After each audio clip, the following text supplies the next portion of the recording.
Beautiful morning.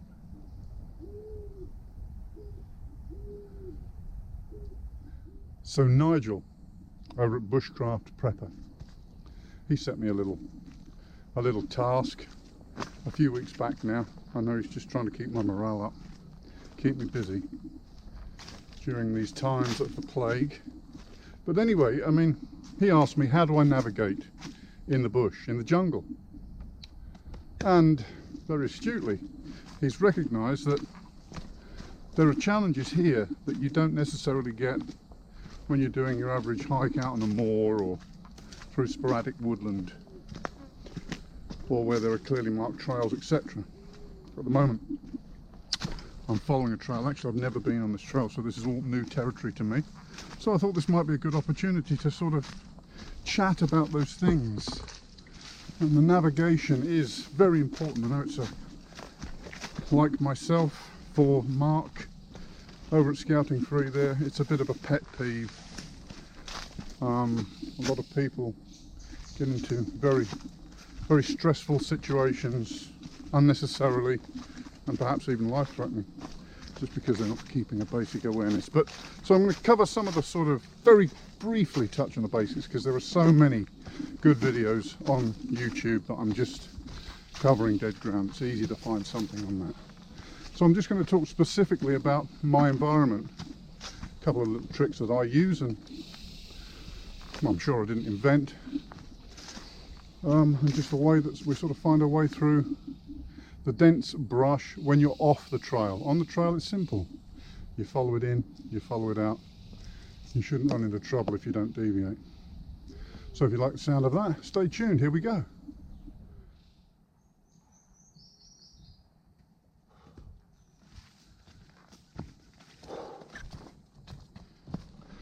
The first thing, and I think it's probably basic to pretty much all the navigation techniques, is to try and maintain an awareness of direction. You have to have a layout of the land. You have to know roughly where things are. So carrying a map's a good idea. But a lot of these places, certainly a lot of places I go, there's no maps and there's no cell phone signal. So you can't even use like Google Maps or something like that. So you get a rough idea of the layout and the topography, maybe do a sketch, or get a chart of a map of the topography. But as you travel, it's early morning here, look. Sun's over there, beautiful morning. So I know that's east. That's mainly been on my right shoulder. As I've been winding through this trail, it meanders a bit, but by and large, mentally I've taken note that the average is that it's on my shoulder. Which means, of course, I'm travelling north. So, two types of navigation, as I learnt it. There's one that we use underwater too.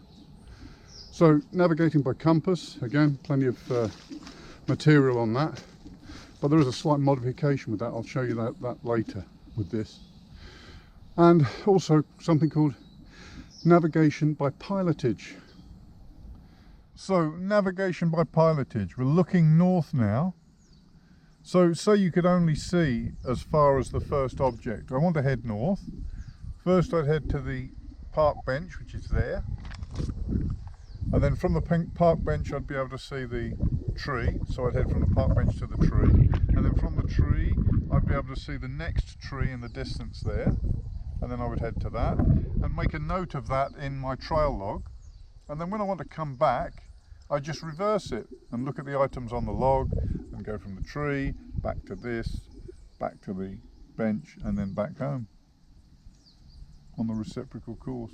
So that's navigation by pilotage. It's using the features, such as you can find, the unusual features in the bush, to move out and then to move back. But you can see that everything, everywhere, looks the same. If I move 50 metres up the trail, it's going to look exactly the same again. So another trick is to pick out, I can't talk this morning. Another trick is to mark out things that are highly unusual on the trail.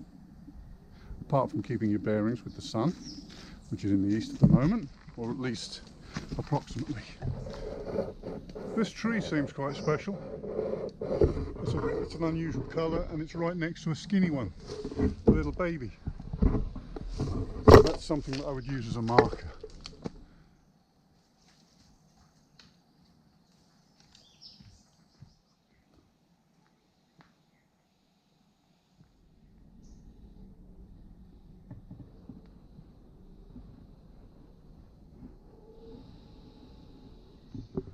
I nearly walked into this fella here.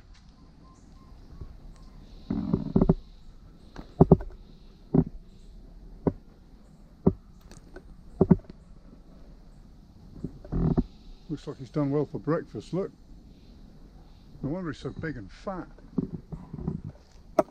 He's very situationally aware, I know that.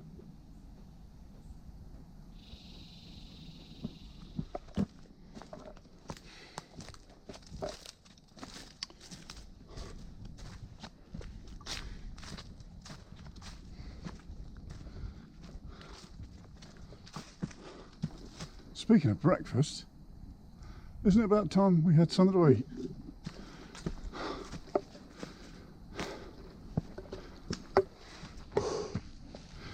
Now, something else that just dawns on me. You might notice that it's quite dark in here. The light levels are very low.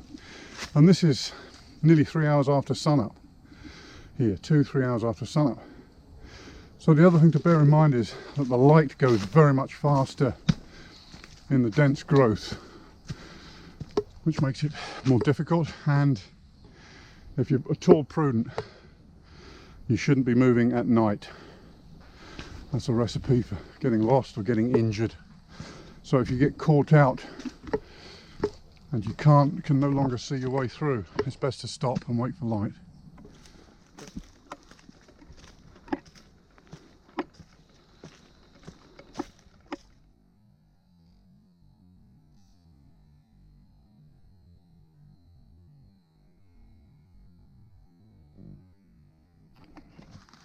So this is a real find for me, because it's perfect fuel.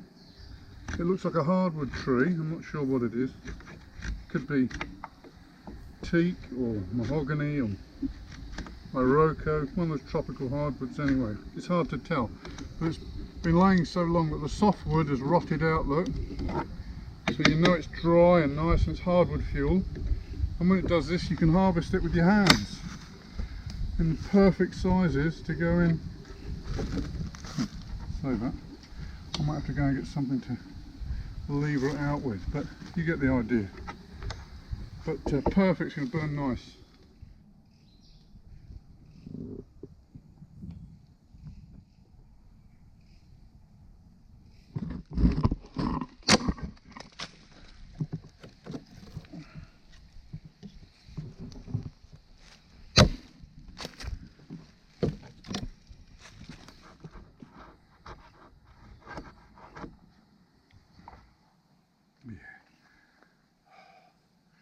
Nice.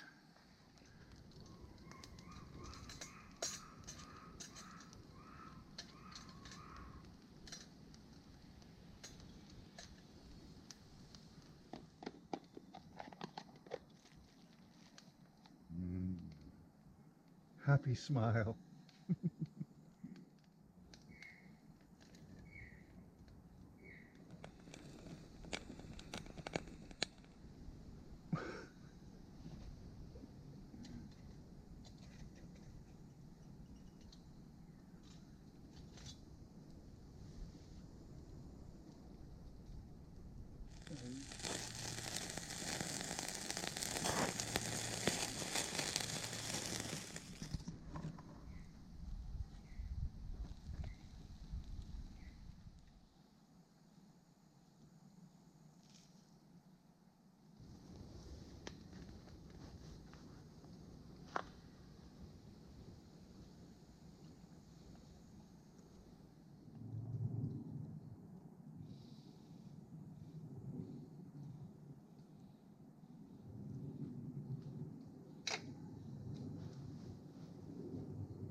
Well, it's time for me to make tracks. probably tell it's come over a bit dark now. The rain is on its way.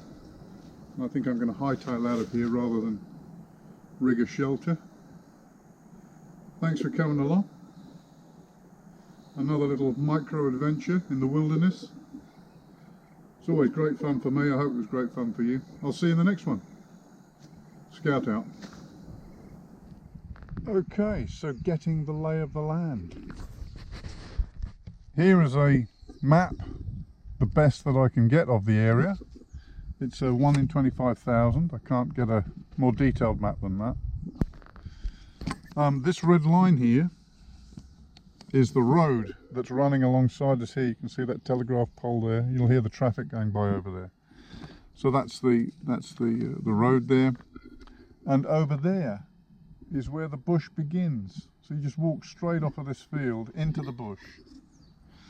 The trail that we just walked isn't marked on the chart. We're sat about here, just to the left of that little dark blob there. And you walk straight into the bush from the field. There's this marked, but we didn't follow this track. I believe we came up here, we missed this here. Up on top of this ridge you can see that this is a kind of a ridge up here, and over here you can see that the contour lines tighten up, so I know there's a steep part there. So about there I've got some footage.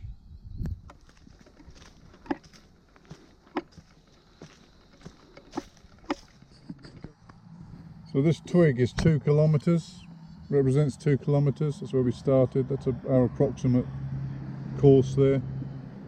So it was about 3 kilometers to the top and then 3 coming back again. So 6 kilometer round trip. Anyway, everything I'm talking about here is simple out and back navigation.